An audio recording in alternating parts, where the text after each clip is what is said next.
This is CBN NewsWatch.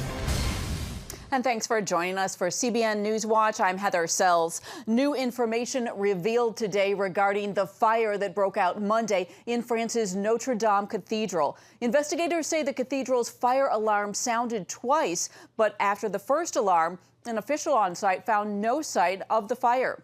By the time the second alarm sounded, it was too late. Reporter Caitlin Burke joins us from the newsroom with more. Caitlin. Heather, a national fundraising effort to help rebuild Notre Dame Cathedral following Monday's massive fire is underway, and it's already reached $700 million from French donors alone. Checks from 3 wealthy French fashion dynasty families make up a large portion of that amount, but French companies are pledging their support as well. After spending Tuesday inspecting the cathedral, authorities say it's structurally sound. Now officials begin what will be a long and complex investigation into what caused the fire, although it is being considered an accident. Today, investigators focused on interviewing workers involved in the restoration of the cathedral just before the fire broke out. Meanwhile, as France and the world grieve and pay their respects, CBN News recently spoke with Ed Condon, the D.C. bureau chief for the Catholic News Agency, about why such a secular nation is so devastated over damage to a religious landmark. They understand that this is part of their history, part of their culture. And I think that's what's been so devastating for many French people. I mean, if you go to Paris, you won't be confronted very often by overt senses of Christianity or Catholicism in the daily lives of many Parisians. But as the cathedral was burning yesterday, we've all seen the footage of the citizens of Paris getting on their knees in the streets, singing Ave Maria, praying the rosary. That just below the surface, really, there's an understanding that this is who they are. Condon says that as Holy Week continues, he hopes more people will be drawn to church by this tragedy. Heather, back to you. Thanks, Caitlin. And Corney Becker, the dean of the Divinity School at Regent University, joins us now for more on this devastating fire. And I want to ask you, what this fire, what this cathedral means and doesn't mean to us as believers. I was reading something by Dr. Albert Mohler, the head of another, the Baptist seminary, and he was saying that, really the building was developed around a Christian worldview. It's even in the shape of a cross. So as believers, how do we understand the significance of this particular building? It certainly is an incredible loss for the Christian community at large, and certainly for Paris and France. But it's not a devastating loss. We have to remember that the truth that this beautiful cathedral communicated is larger than the building itself. And it's not a truth that is going away. Mm-hmm. Do you, what have you seen in your circles? I mean, I've seen a lot of people really mourning this, though. In some ways, it does feel like a punch in the gut. It does feel like we've lost something significant. How do you see people taking this in?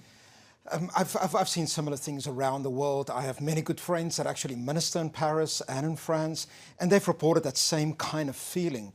But what an opportunity this is for Paris to refocus on their Christian heritage.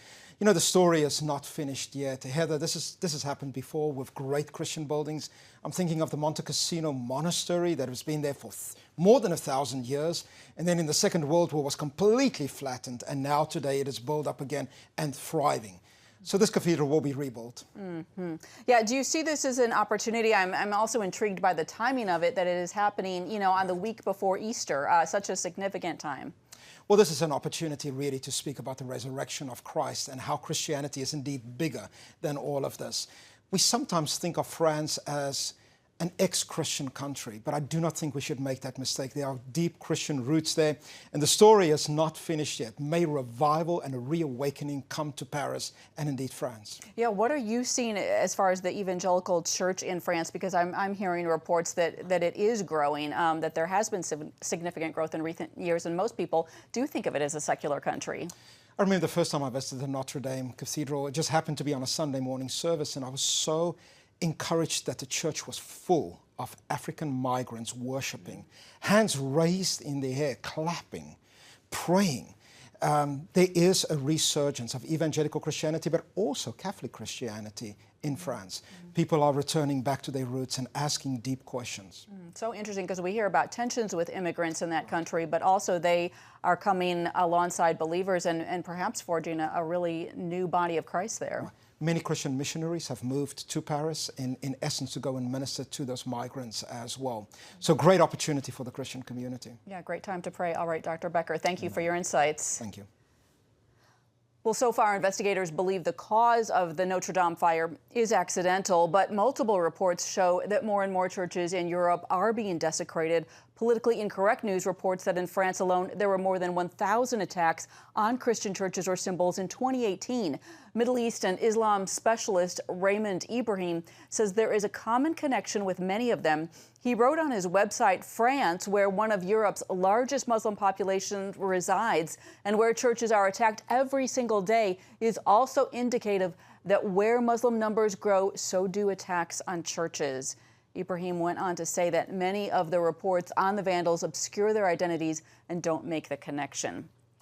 Well, in Israel, Prime Minister Benjamin Netanyahu has obtained the support of the majority of seats in the Knesset, and that allows him to form a new government. Netanyahu will choose from a coalition of parties, including his own Likud party. He is expected to have up to 65 of the 120 seats in the Knesset, giving him a clear majority. A pro-Palestinian group at Cornell University told an Israeli student to, quote, quit complaining about a rocket attack that blew up her home. Shir Kidron recounted a 2009 Gaza missile attack in the school's op-ed, writing, "A mere 2 seconds after I entered the shelter, I heard a loud boom and felt my home collapse." The op-ed was posted to another one of the school's Facebook pages. Cornell Collective for Justice in Palestine responded to Kidron's comment, saying, "If you want the rockets to stop, end the occupation. Otherwise, quit complaining about how it ruined your brunch plans." Well, in other campus news, evangelist Franklin Graham is weighing in on the debate at Taylor University over Vice President Mike Pence speaking at the school's graduation. More than 4,000 students, alumni, and others have signed a petition opposing the speech. They say that the university is giving Pence a platform for his political views and making those in attendance complicit in the Trump administration's policies. Graham defended the university, posting his thoughts on Facebook. "For the life of me, I don't understand this. There couldn't be a better, more qualified, more inspirational speaker for graduates to hear from, or a better example for them to follow in life." And Taylor University is standing by the invitation to invite the vice president to speak. Well, Venezuela was once Latin America's most prosperous country with huge oil reserves, and it is in trouble now with the country collapsing and the reserves dropping. CBN News contributing reporter Chuck Holton explains why this is happening and what it means for any hope of salvaging Venezuela's economy. The situation in Venezuela is reaching a new low as the nation's vital oil industry could be nearing total collapse. The already bankrupt petroleum operation just lost its biggest customer, the United States. Nationwide blackouts continue and are bringing the entire economy to a standstill. Experts say the power outages may have damaged the oil production equipment to such an extent it may not be able to pump any product. Here in the Maracaibo industrial zone, the machinery sits quiet while oil workers fish the polluted waters for something to eat. A report in March from the International Energy Agency warns that Venezuela's output of crude oil could soon collapse to just a tiny fraction of what it was even a few years ago. That would put the country, said to have the world's largest proven oil reserves, in the ironic position of having to import fuel to meet its domestic needs. So we're back on the bridge between Colombia and Venezuela, and there's an enormous line. The bridge has been closed for many days. In the last couple of days, it's opened up.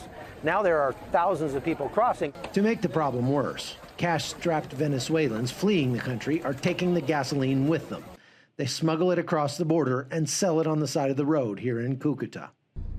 So this girl is selling me gasoline for my car very, very cheaply because it comes from Venezuela.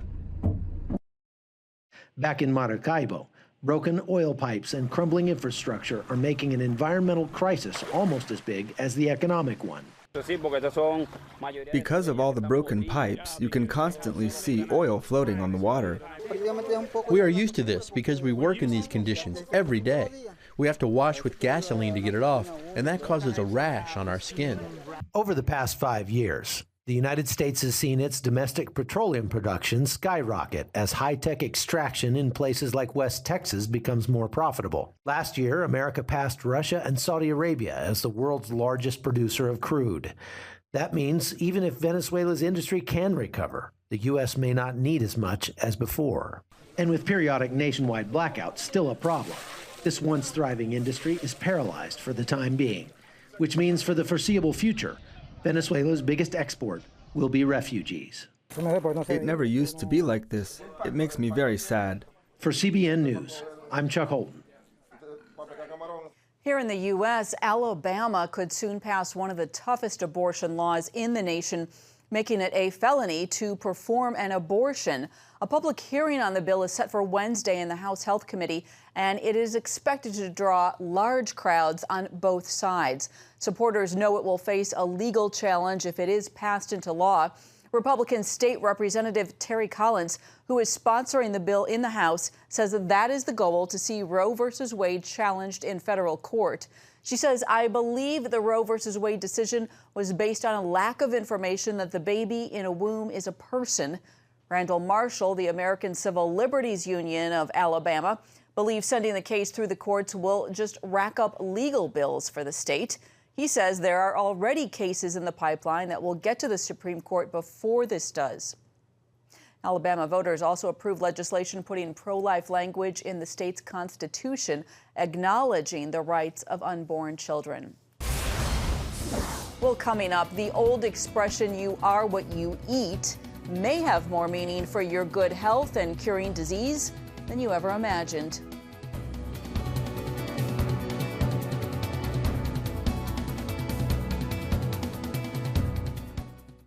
CBN presents The I Wills of God, your path to overcoming fear and anxiety. We're going to talk about some of the incredible promises God has made to His children. In Pat Robertson's newest teaching, you'll discover the I Wills of God. I will rescue him, protect him, answer him, be with him in trouble, deliver him, honor him, satisfy him with long life, show him my salvation, and see amazing stories of God's promises in action. What I felt was loved and treasured. God spared my life twice in 3 days. The good Lord had given me a second chance. Break free from stress and despair. The Lord doesn't want you to live in fear, but to know the rewards given to those who love God. Call 1-800-700-7000 or visit cbn.com. The I Wills of God, your path to overcoming fear and anxiety. Remember for a moment what it was like to be a child. You believed every story you were told. You saw a world full of endless possibilities. What stories will the world's orphaned and at-risk children believe? We believe the Bible tells the only story truly worth believing. We believe that every child should have the opportunity to dream, the chance to take challenges and turn them into possibilities, the chance to stand on the promises of God, to recognize their place in the greatest story ever told. They have their whole lives ahead of them. Theirs is a world of endless possibilities. They are looking for a story to believe. We will tell them that story. Will you join us?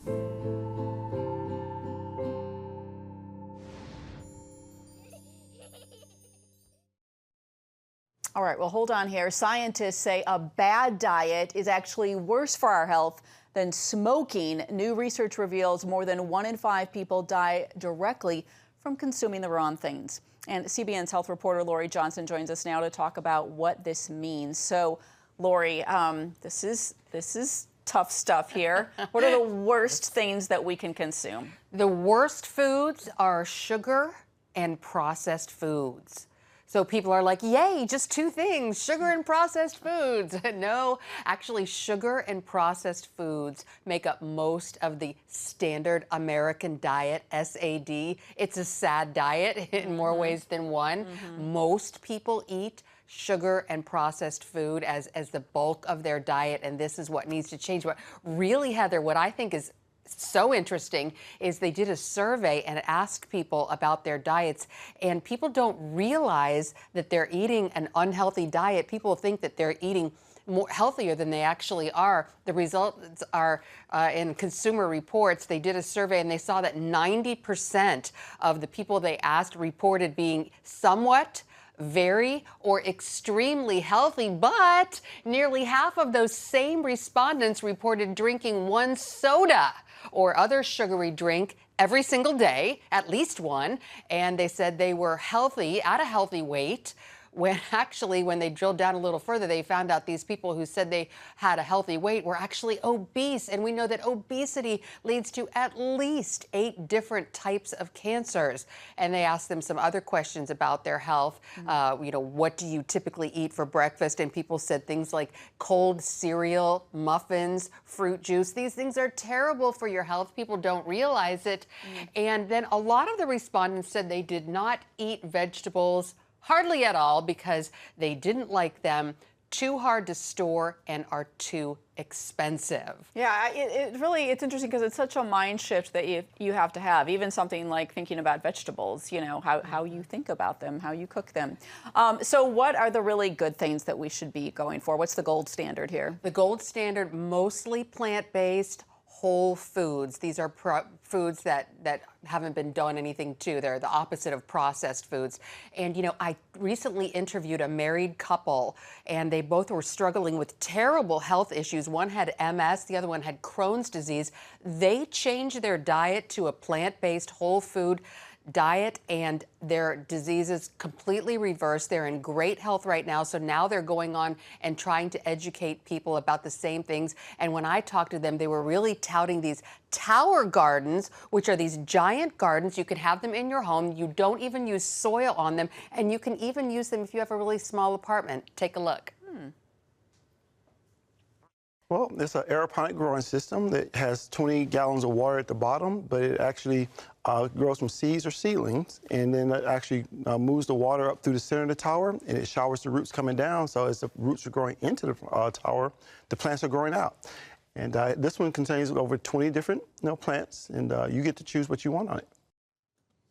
I want one of those so badly for my house. It's called a tower garden, but also Beverly Grandison and her husband Johnny also talked about these salad in a jars, and they have these parties where everybody gets together and makes these, and they eat the salads all week. It's really great. And so if you want to see the whole interview, I interviewed them for this week's Healthy Living, which is on tonight on the CBN News channel at 9:30 p.m. Eastern Time. Okay, very good. Thanks for the update, Lori. We all have our marching orders, don't we? Yes, we do. Yes, we do. All right.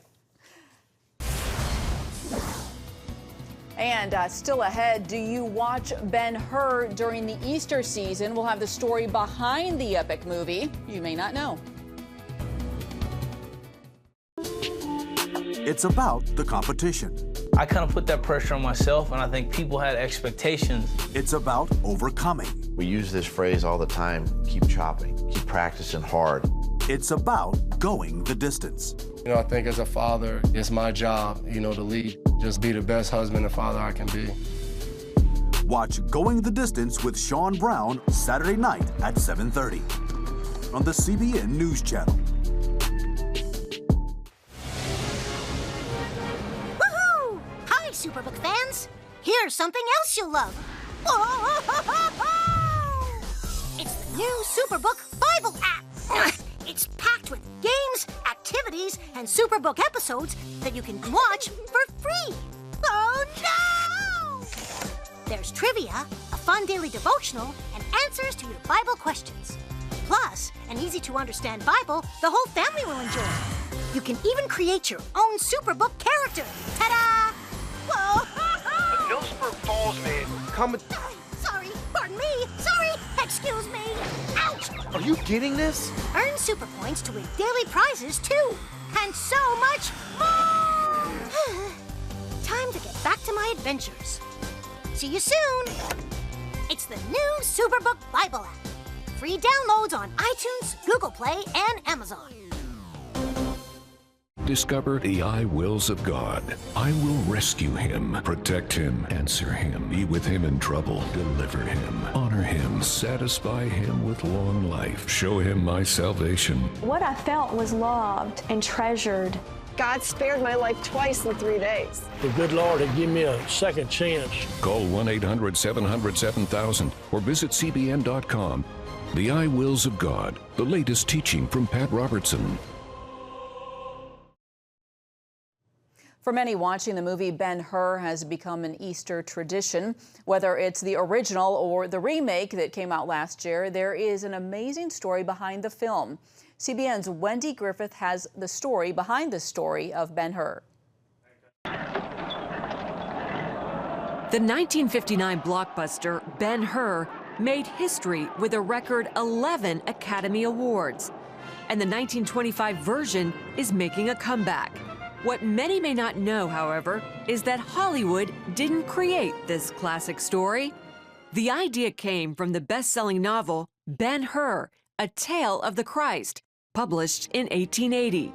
The book tells the story of a life-altering encounter between a first-century Jewish prince and Jesus of Nazareth. The author behind Ben Hur is Lew Wallace, a true Renaissance man. He tried different things. He loved to paint, he loved to write, he loved to do creative things. He loved the military. He became a prosecuting attorney. He was in the legislature for a term. Wallace showed a talent for writing early in life. He learned about the Bible while at boarding school. While he didn't care for church, the story of the three wise men fascinated him. Little did I dream then what those few verses were to bring me, that out of them Ben Hur was one day to be evoked. Wallace's writing took a back seat to other priorities. He fought in the Mexican-American War and the Civil War, becoming the youngest major general in the Union Army. He also married and had a son. Throughout the years, he kept coming back to the biblical account of the three wise men. So he decided to write a magazine article about them. I had no convictions about God or Christ. I neither believed nor disbelieved in them. Yet when the work was fairly begun, I found myself writing reverentially, with awe. Still, Wallace had much to learn about God, as he found out in a chance encounter with a well-known atheist named Robert Ingersoll. Well, Robert Ingersoll knew far more about the Bible. You don't preach against something unless you know it. Right. And so he just kind of filleted Lew. The time had come for Wallace to form his own opinion on the subject of religion. My ignorance of it was painfully a spot of deeper darkness in the darkness. I was ashamed of myself. And he realized at that point, I have no business submitting this finished story for publication. I don't know what I was talking about.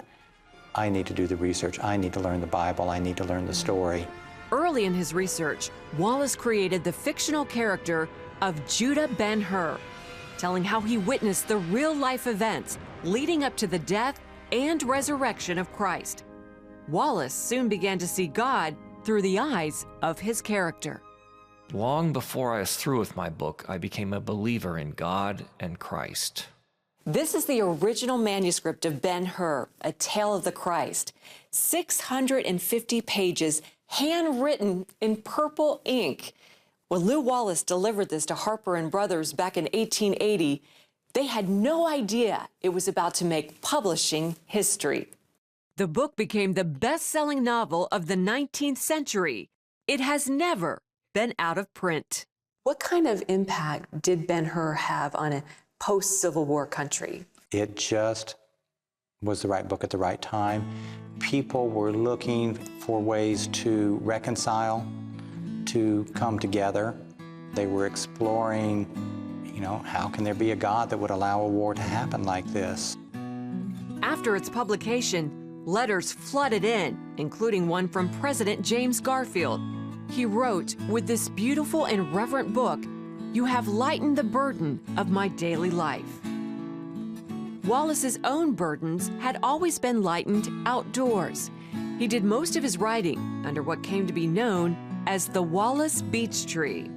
Its spreading branches droop to the ground, weighed down by their wealth of foliage, and under them I am shut in as by the walls of a towering green tent. That famous Wallace beech tree is no longer here. It actually died shortly after Wallace did and was replaced by this bronze statue of him behind me. But right over here is a building that Wallace dreamed about for decades, but never had the resources to build until the success of Ben Hur. Lou built this as his private retreat. Wallace designed this 19th century man cave where he spent his golden years, writing every day until his death in 1905. His grave marker is inscribed with a quote from Ben Hur by one of his beloved wise men. I would not give 1 hour of life as a soul for 1,000 years of life as a man. Wendy Griffith, CBN News, Crawfordsville, Indiana. Coming up, a happy birthday story and the amazing act of love and kindness by one bus driver for a special student. As the world watches from the outside, it's a big diplomatic tug-of-war here in the Middle East. Go inside the story with Jerusalem Dateline. Israeli archaeologists are talking about a discovery that could change the thinking about the Temple Mount. Join CBN Jerusalem Bureau Chief Chris Mitchell and get the biblical perspective on the events shaping the world. What starts in Israel then ends up going to other places. Watch Jerusalem Dateline, Friday night at 9:30 on the CBN News Channel. Orphans Promise is committed to loving and serving at-risk children, to helping keep families together, and to creating opportunities for strong and sustainable communities around the world. We're working in over 60 countries around the world, and with your help, we can do even more. There's an old African proverb I love that says, if you want to run fast, run alone. But if you want to run far, run together. At Orphans Promise, we want to run far so we can touch the lives of as many orphaned and vulnerable children as possible. But we don't want to go alone. We're out to change the world, one child, one family, one community at a time. Will you join us?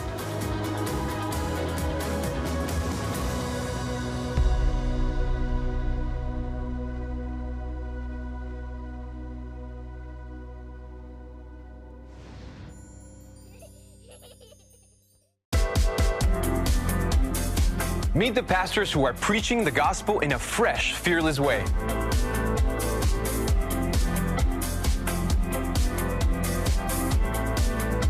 I'm Roberto Torres-Cedillo. Join me each week for Next Gen Voices.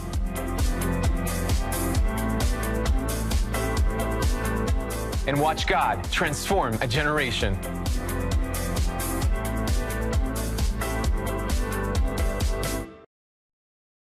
A bus driver went all out to make sure one of her students had a very happy birthday. Arleta Sherman, who drives a bus for the school system in Jacksonville, Florida, decked out her bus with birthday decorations for Anna Hobson's 5th birthday. She gave her a princess gown and a tiara, and fellow students sang happy birthday. Her mom posted on Facebook that it made her little girl feel like a real princess. Anna has a neuromuscular disorder, but Sherman says that doesn't stop Anna from having one of the biggest smiles she's ever seen. And that's it for this edition of NewsWatch. You can find more on the issues that you care about most at cbnnews.com, and you can watch CBN News programs anytime on our CBN News channel. Plus, tell us what you think about the stories that you've seen here by emailing us at newswatch@cbn.com or talk to us on Facebook, Twitter, and Instagram.